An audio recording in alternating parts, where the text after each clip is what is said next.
नमस्कार, VCN न्यूजच्या मराठी बातमीपत्रामध्ये आपलं स्वागत आहे।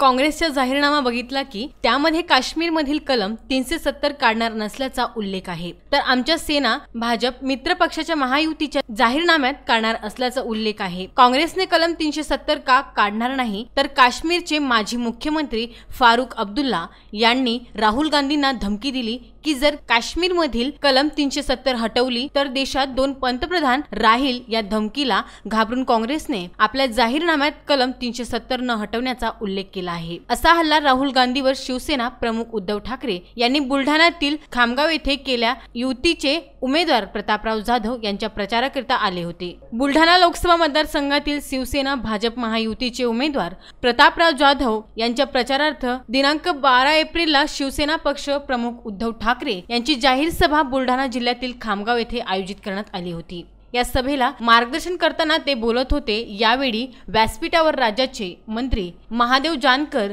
रणजित पाटील, संजय राठोड, गुलाबराव पाटील उपस्थित होते। ते पुढे म्हणाले की गरिबी हटवण्याचा नारा इंदिरा गांधींनी दिला। त्यांनी 50 वर्ष देशात सत्ता उपभोगली, परंतु देशातील गरीब कमी झाली नाही। उलट देशातील गरीब वाढवण्यास काँग्रेस राष्ट्रवादी सरकारच कारणीभूत असल्याचा आरोप यावेळी उद्धव ठाकरे यांनी केला। देशाशी गद्दारी करणाऱ्या देशद्रोहांना फाशीची शिक्षा द्या, यासाठी भाजप शिवसेना आग्रही करणार आहेत, असे त्यांनी यावेळी सांगितले। देशाचं हित लक्षात घेऊन समक्ष नेतृत्वाच्या हातामध्ये सत्ता देण्यासाठी आणि नरेंद्र मोदीचे हात मजबूत करण्यासाठी युतीचे उमेदवार निवडणूक द्या, असे आवाहन यावेळी केले। देशद्रोहांना फासावर लटकवणारं सरकार हवं असेल तर महायुतीला मतदान करा, असे आवाहनही उद्धव ठाकरे यांनी केले। त्याला चालेल, माझ्या देशाच्या छाताडावरती येऊन माझ्या देशाशी देशद्रोह करणारा आम्ही सांगतोय, जो कोणी देशद्रोही असेल त्याला आम्ही फासावरती लटकवल्याशिवाय राहणार नाही। भारतीय जनता पक्ष आणि शिवसेनेची शपथ आहे। उद्या दाऊद येईल, काँग्रेस पण घेणार, उद्या तुमच्या इथला उमेदवार होईल दाऊदजी। राज्यात काँग्रेस असो किंवा राष्ट्रवादी एकही जागा जिंकणार नाही, सर्व जागा महायुती जिंकणार आहे, असे ते म्हणाले। राष्ट्रवादी काँग्रेसचे अध्यक्ष शरद पवार यांच्यावर बोलताना ते म्हणाले की हे आमच्यावर टीका करतात की आम्ही सत्तेतून बाहेर का पडत नाही। आम्ही बाहेर पडलो की हे सत्तेत जायला तयार। मी भाजपासोबत युती केली ते माझ्या शेतकऱ्यांसाठी, जनतेसाठी, राम मंदिरासाठी केली, असे ते म्हणाले। ठीक आहे बाबा, तुम्हाला आम्ही नकोत ना, बाजूला होतो। मोदीजी नकोत ना, बाजूला होतो। पण राहुल गांधीला तुम्ही ज्याला मत द्यायला सांगता आहात, त्या राहुल गांधीचा जाहीरनामा तुम्ही पाहिलात का? आम्ही जे म्हणतोय की आम्ही राम मंदिर बांधू, राहुल गांधी बोलतायत। राहुल गांधींच्या जाहीरनाम्यामध्ये कुठेतरी राम मंदिराबद्दल उल्लेख आहे? आम्ही म्हणतोय होय, आम्ही काश्मीरचा 370 कलम काढणार म्हणजे काढणारच, कारण काश्मीर हा माझ्या देशाचा अविभाज्य घटक आहे। राहुल गांधी काय म्हणतायत? आम्ही 370 कलम काढणार नाही। आणि फारुख अब्दुल्ला बोलतायत की जर 370 कलम काढलं तर या देशात 2 पंतप्रधान होतील। 2 पंतप्रधान होतील या भीतीने जो आज सांगतो मी 370 कलम काढणार नाही, अशा नेबळाटाच्या हातामध्ये तुम्ही देश देण्याचे स्वप्न बघताय, बघू तरी शकता स्वप्न। ते पुढे म्हणाले की सैनिकांच्या शौर्याचे राजकारण करण्याचा हक्क कुणाला नाही, मात्र विरोधकांना जवानांच्या शौर्याचं खच्चीकरण करू नये, असे ते म्हणाले। या लोकसभा निवडणुकीत युती घट्ट झाली। शिवसेना व भाजपाचं नातं खट्टामिठ्ठा होते, आता सर्व गोडधोड झालंय। गोड सण येण्यासाठी आम्ही युती केले आहे। शिवसेना नेहमी शेतकऱ्यांच्या पाठीशी उभी असून यापुढे शेतकऱ्यांच्या हिताच्या दृष्टिकोनातून निर्णय घेण्यासाठी पुढाकार घेईल, असे ते म्हणाले। या सभेला नागरिक व शिवसैनिक मोठ्या संख्येने उपस्थित होते। VCN न्यूज करिता बुलढाणा येथून महेंद्र मिश्रा यांचा हा वृत्तांत।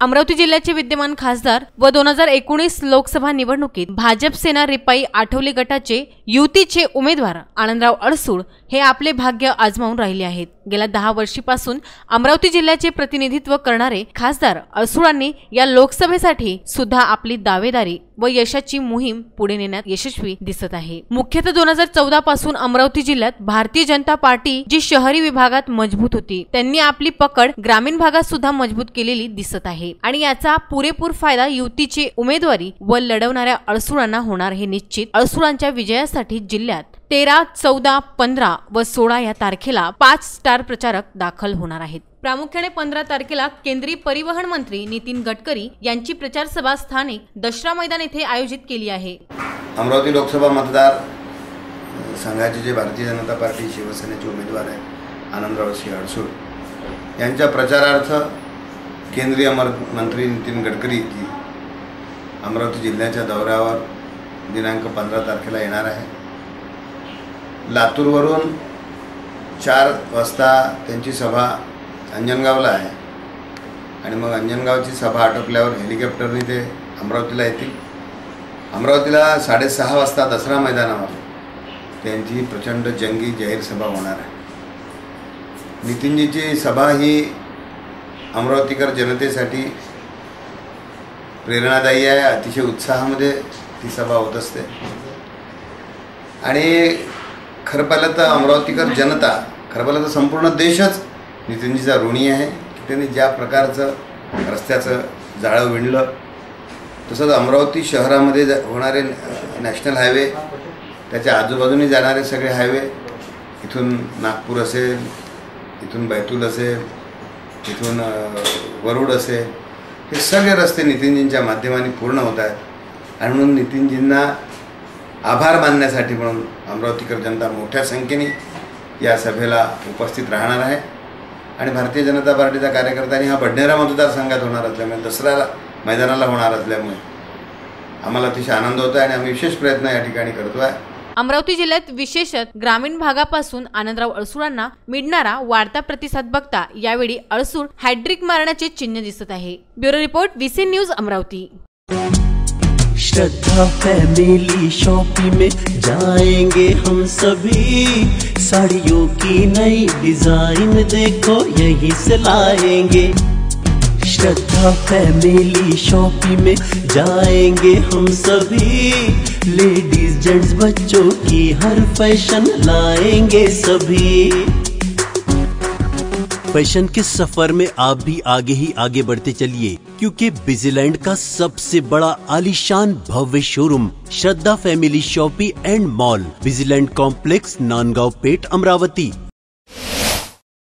अमरावती लोकसभा मतदारसंघाची निवडणूक आता केवळ 4 दिवसांवर येऊन ठेपली आहे। भाजपा सेना व रिपाई आठवले गट युतीचे खासदार आनंदराव अडसूळ यांच्या मागील राजकीय कारकिर्दीचा विचार करता त्यांनी केलेले जिल्ह्यातील विकास कामे व संसदपटू म्हणून मिळवलेली पदवी त्यांना आता विजयाकडे आगेकूच करताना दिसत असल्याचे राजकीय विश्लेषकाचे मत आहे। खासदार आनंदराव अडसूळ यांच्या संसदेतील प्रदीर्घ अनुभव व जिल्ह्यात विकासाची गंगा आणून जिल्ह्याचा सर्वांगीण विकास करण्याची त्यांची धडपड बघता विजयाची हॅट्रिक मारण्यास खासदार आनंदराव अडसूळ यांना प्रमुख मदतगार ठरवणार आहे। मागील 10 वर्षातील जिल्ह्याचे देश पातळीवर प्रतिनिधित्व करणारे खासदार अडसूळ यांनी संसदेतील अनुभवाच्या आधारावर कार्य करण्याची विशेष शैली विकसित केली असून त्यांच्या आधारावर जिल्ह्यातील अनेक विकास कामात त्यांची भूमिका या निवडणुकीमध्ये महत्त्वाची ठरणार आहे। लोकसभा निवडणुकीचा एकूण प्रचार पाहता एकमेव अडसूळ हे प्रमुख विकास मुद्दे व भविष्यातील ठळक मुद्दे व भविष्यातील ठळक आराखडा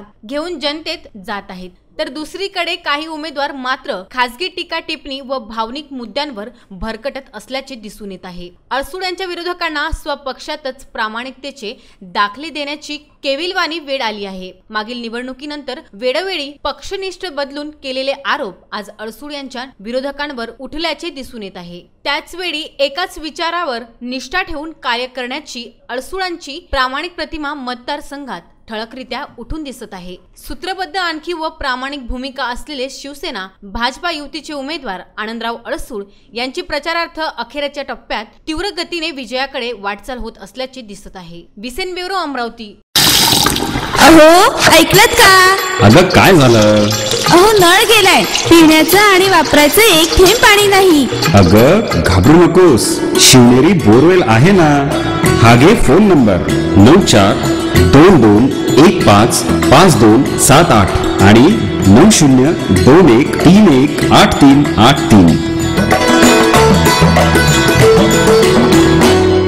अगदी थोडा वेळात पाणी आपल्या दारात. शिवनेरी बोरवेल, राजापेठ चौक, गद्रे मोटर्स जवळ, बडनेरा रोड, अमरावती. अति योग्य भावात मोटर फिटिंग सहित उपलब्ध. शिवनेरी बोरवेल.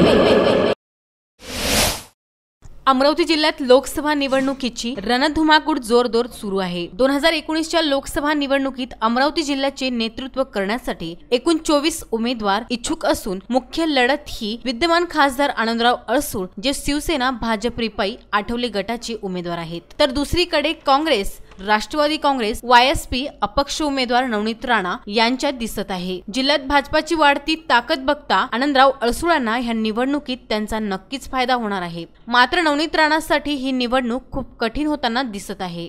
एका बाजूला बहुजन वंचित आघाडीचे उमेदवार गुणवंत देवपारे, तर दुसऱ्या बाजूला सप्पाचे अरुण वानखडे आपले जोर आजमावत आहेत. त्यांचा परिणाम स्वरूप बहुजनांच्या मतांची विभागणी होणार, तर राणा दाम्पतीवर पहिलेपासून खोडके गटाचा विरोध व शहरातील काँग्रेसचे घट्टे वर्चस्व या दोन प्रमुख कारणामुळे नवनीत राणाला ही निवडणूक लढवणे व निवडून येणे कठीण जाणार आहे. मात्र बडनेराचे आमदार रवी राणा यांना पहिलेपासून जादूगर रवी राणा संबोधले जाते. याचे प्रमुख कारण की ते अनपेक्षितपणे सेना व राष्ट्रवादीच्या बालेकिल्ला समजल्या जाणाऱ्या बडनेरातून 2 वेळी निवडून आले. हे जादूगर तर नवनीत रवी राणा हे खासदार होण्याचे स्वप्न खरे करू शकेल. विसीन ब्युरो, अमरावती.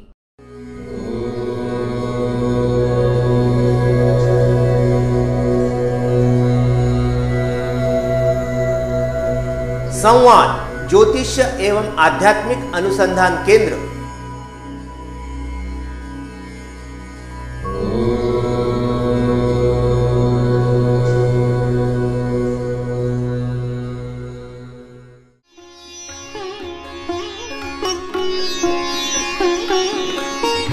समृद्ध जन्म कुंडली के अनुसार करें अपने व्यक्तित्व का निर्माण, अपने बच्चों की परवरिश करें उनकी जन्म कुंडली एवं ज्योतिष परामर्श के अनुसार विस्तृत फलादेश के साथ जन्म कुंडली का नया स्वरूप, ग्रहों की शांति के विभिन्न उपाय।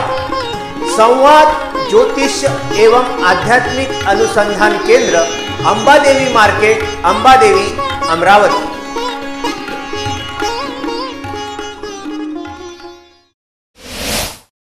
सध्या वैशाख वनव पटलेल्या असल्याने वातावरणात उष्ण आहे, त्यामध्ये दिवसेंदिवस वाढ होताना दिसत आहे. अकोला जिल्हा हा उष्ण वातावरणासाठी प्रसिद्ध असल्याने पोलीस स्टेशन मध्ये येणाऱ्या फिर्यादी तसेच इतर कामासाठी येणाऱ्या लोकांना थंड पाणी उपलब्ध करून देण्यात आले आहे. मानव आपली तहान कशीही भागवू शकतो, पाणी विकत घेऊन पिऊ शकतो, परंतु पशु पक्षी अशा उष्ण वातावरणात पाण्याअभावी काय करत असतील हा प्रश्न बाळापूरचे पोलीस निरीक्षक गजानन शेळके यांना पडला. पोलीस स्टेशन हे इंग्रजकालीन असल्याने परिसरातील बरीच मोठी झाडे आहेत, त्यावर बरेच पक्षी सकाळ संध्याकाळ गर्दी करून असतात. त्यांची उष्ण वातावरणात पाण्याअभावी कुंचबना होऊ नये म्हणून प्रत्येक झाडाला एक मटकी बांधून त्यामध्ये दररोज पाणी टाकले जाते. पक्षी त्यामधील पाणी पिऊन तृप्त होतात. पोलीस स्टेशनच्या धावपळीच्या कामात पोलिसांच्या ह्या संवेदनशीलतेचे कौतुक होताना दिसत आहे.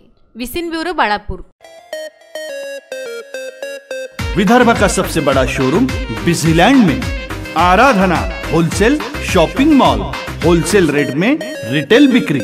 आराधना संपूर्ण लग्न बस्ता, बनारसी शालू, डिजाइनर साड्या, घाघरा ओढ़नी, salwar suit, dress material, readymade coat, shooting shirting, teenage wear, kids wear, fashion jewellery, lifestyle, shoes व sandal, home decor, matching. Lane number L2, shop number 43 to 48, बिजीलैंड complex, Nandgaon Peth, Amravati. Aradhana wholesale shopping mall, wholesale rate में चिल्लर बिक्री। आराधना। अमरावती लोकसभा मतदारसंघाकरिता दुसऱ्या टप्प्यात दिनांक 18 April रोजी निवडणूक होऊ घातली आहे. खासदार आनंदराव अडसूळ यांच्या प्रचार कार्याने गती घेतली असून मतदारांचा त्यांना प्रचंड प्रतिसाद मिळत आहे। खासदार आनंदराव अडसूळ यांना निवडून आणण्याकरिता कार्यकर्ते व पदाधिकारी सरसावले आहेत। मतदान जास्तीत जास्त कशी होईल व जास्तीत जास्त मतदान खासदार अडसूळांच्या पाड्यात कसे पडेल याची रणनीती आखण्यात येत आहे। खासदार अडसूळांच्या निवडणूक प्रचारार्थ रुक्मिणी नगरातील सुयोग मंगल कार्यालयामध्ये नगरसेवक तुषार भारतीय यांच्या नेतृत्वात बूथ प्रमुखाची मॅरेथॉन बैठक घेऊन बडनेरा विधानसभा मतदारसंघातील सर्व बूथ प्रमुखांना आमंत्रित करून निवडणूक विषयी मोलाचे मार्गदर्शन केले व बूथ प्रमुखाची भूमिका तसेच त्यांचे कार्य याबाबत सविस्तर माहिती दिली। अमरावती लोकसभा मतदारसंघाच्या दृष्टीने भारतीय जनता पार्टी शिवसेना युतीचे अधिकृत उमेदवार आनंदराव अडसूळांना निवडून आणण्यासाठी आणि खास करून बडनेरा मतदारसंघामध्ये 1 लाखाची लीड देण्याच्या संदर्भातली आमची तयारी सुरू आहे। आम्ही जवळजवळ 3 डायमेन्शननी काम करतो आहे। मोठ्या प्रमाणात बैठका, त्याचबरोबरीने पदयात्रा आणि बूथ लेवलवर आम्ही या संदर्भातलं काम करतो आहे। मोठ्या प्रमाणावर नागरिकांमध्ये नाराजी आहे की बडनेरा मतदारसंघात कुठल्याच प्रकारचं काम झालं नाही, केवळ शोचे दिखाऊ कामं झाली, केवळ श्रेय घेण्याचे काम झाले आणि अमरावती मतदारसंघाच्या दृष्टीने बडनेरा मतदारसंघ खूप मागे आहे, कुठल्याच प्रकारच्या सोयी सुविधा नाही आहे आणि यामुळे बडनेरा मतदारसंघातले मतदार प्रचंड नाराज आहे। ग्रामीण भागात नाराजी आहे। ग्रामीण भागात काही गावामध्ये तलावाची कामं थांबवली आहेत, त्यामुळे मासोर, कस्तुरा, मोगरा, त्यानंतर भानखेडा या ठिकाणी पिण्याच्या पाण्याची समस्या निर्माण झालेली आहे आणि म्हणून आम्ही कुठल्याही परिस्थितीमध्ये यावेळी आनंदरावांना बडनेरा मतदारसंघातून 1 लाख मतं देण्याच्या संदर्भातली तयारी आमची सुरू झाली आहे। आम्हाला त्यात यश मिळेल। या बैठकीला नगरसेवक तुषार भारतीय सह उपमहापौर संध्या टिकले, नगरसेवक चेतन गावंडे, नगरसेविका जयश्री डहाके यांच्यासह बादल कुलकर्णी, दिलीप मुदलियार, नूतन भुजाडे, निलेश शिरभाते, विवेक शिरभाते आदी असंख्य पदाधिकारी उपस्थित होते। विसिन ब्युरो अमरावती।